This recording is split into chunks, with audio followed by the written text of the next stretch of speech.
Halo semua, perkenalkan nama kakak Atina Fatona, NIM 017, Prodi Pendidikan Guru Madrasah Ibtidaiyah. Pada video kali ini kita akan belajar tentang Negara Kesatuan Republik Indonesia yang membahas proklamasi kemerdekaan Indonesia dan karakteristik geografi wilayah Indonesia. Yang pertama kita akan membahas tentang proklamasi kemerdekaan Indonesia. Latar belakang dari proklamasi kemerdekaan Indonesia yaitu puncak perjuangan bangsa Indonesia dalam meraih kemerdekaan dan penjajahan. Momen ini terjadi setelah kekalahan Jepang dalam Perang Dunia II, menciptakan kekosongan kekuasaan atau vacuum of power di Indonesia. Para tokoh nasional terutama Soekarno dan Muhammad Hatta memanfaatkan kesempatan ini untuk segera memproklamasikan kemerdekaan. Ada beberapa tokoh-tokoh proklamasi kemerdekaan Indonesia. Yang pertama ada Soekarno. Soekarno merupakan presiden pertama Indonesia yang membacakan teks proklamasi dan menyusun naskah proklamasi. Yang kedua ada Muhammad Hatta. Muhammad Hatta adalah wakil presiden Indonesia yang menyusun teks proklamasi.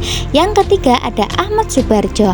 Ahmad Soebardjo adalah tokoh golongan tua. Ia turut menyusun naskah proklamasi. Yang keempat ada golongan muda seperti Khairul Saleh, Soekarni, dan kawan-kawan.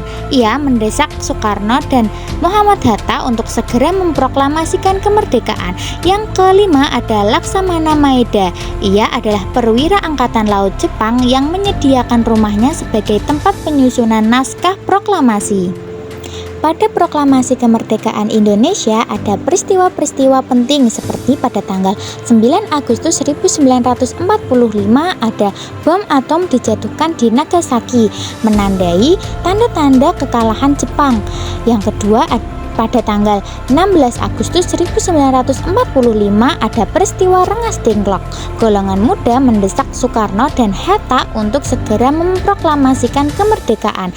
Yang ketiga pada tanggal 17 Agustus 1945 Soekarno, Hatta, Soebardjo menyusun naskah proklamasi di rumah Laksamana Maeda. Soekarno membacakan proklamasi di kediamannya pada pukul 10 pagi waktu Indonesia bagian Barat dan mengibarkan bendera merah putih diiringi lagu Indonesia Raya.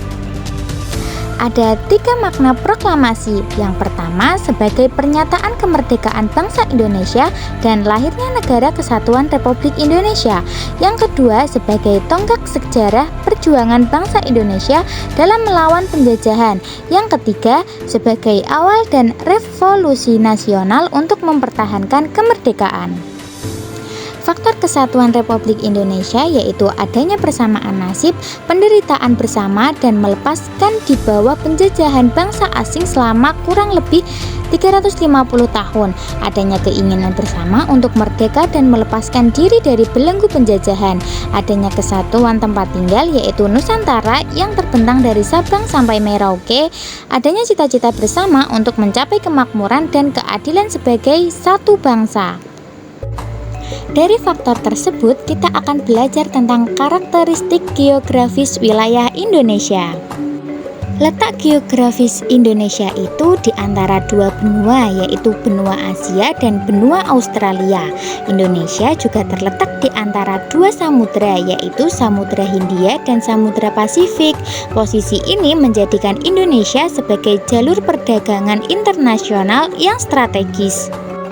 Wilayah Kepulauan Indonesia merupakan negara kepulauan terbesar di dunia dengan lebih dari 17.000 pulau. Pulau-pulau besar di Indonesia antara lain Sumatera, Jawa, Kalimantan, Sulawesi, dan Papua. Wilayah kepulauan ini menciptakan keanekaragaman budaya, bahasa, dan adat istiadat. Indonesia memiliki kondisi iklim tropis dengan 2 musim, yaitu musim hujan dan musim kemarau.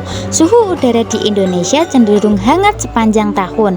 Curah hujan yang tinggi di beberapa wilayah menyebabkan tingginya keanekaragaman hayati.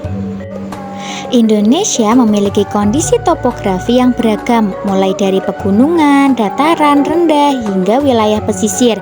Banyaknya gunung berapi aktif di Indonesia menjadikan tanah di beberapa wilayah sangat subur. Wilayah pesisir Indonesia memiliki garis pantai yang panjangnya dengan berbagai macam ekosistem seperti hutan bakau dan terumbu karang.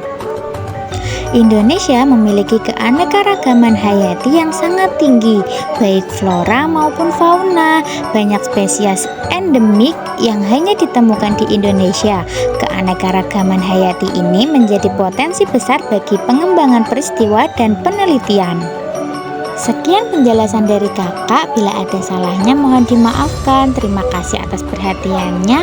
Bye-bye.